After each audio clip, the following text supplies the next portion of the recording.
ബഹ്റൈനിൽ കഴിഞ്ഞ മാസം ബുദയയിൽ വെച്ചൊരു ഏഷ്യൻ തൊഴിലാളി കുത്തേറ്റ് മരിച്ച ഒരു സംഭവം പലരും ഓർക്കുന്നുണ്ടാവും.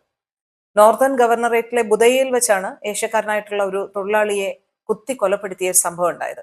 ഈ തൊഴിലാളിയുടെ അതേ രാജ്യക്കാരായിട്ടുള്ള രണ്ടുപേർ, അത് 25-28 ഒക്കെ വയസ്സുള്ള രണ്ടുപേരാണ് സംഭവവുമായി ബന്ധപ്പെട്ട് അറസ്റ്റിലായത്. ഈ കേസുമായി ബന്ധപ്പെട്ട നടപടിക്രമങ്ങൾ ഇങ്ങനെ അന്വേഷിക്കുമ്പോൾ പോലീസ് പോലും അമ്പരക്കുന്ന ചില സാഹചര്യങ്ങളാണ് ഇതിന്മേലുണ്ടായത്. 10-12 വർഷങ്ങൾക്ക് മുൻപ് നാട്ടിൽ വെച്ചൊരു തർക്കം ഉണ്ടായി. അതിന്റെ പ്രതികാരമാണ് ബഹ്റൈനിൽ വെച്ച് ഇത്രയും വർഷങ്ങൾക്ക് ശേഷം അവർ നിർവഹിച്ചതെന്നുള്ളത് പോലീസിനെ പോലും സത്യത്തിൽ അമ്പരപ്പെടുത്തി എന്നുള്ളതാണ്.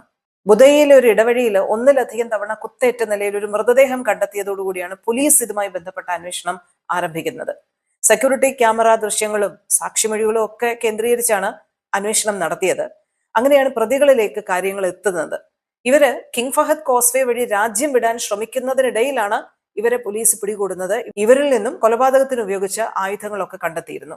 12 വർഷങ്ങൾക്ക് മുമ്പ് സ്വന്തം നാട്ടിലുണ്ടായ ഒരു തർക്കവുമായി ബന്ധപ്പെട്ട വൈരാഗ്യമാണ് കൊലപാതകത്തിലേക്ക് നയിച്ചതെന്ന് പോലീസ് കണ്ടെത്തുകയുണ്ടായി. കൊല്ലപ്പെട്ട വ്യക്തിയെ 2 മാസത്തോളം ഇവർ പിന്തുടർന്ന് നിരീക്ഷിച്ചിരുന്നു.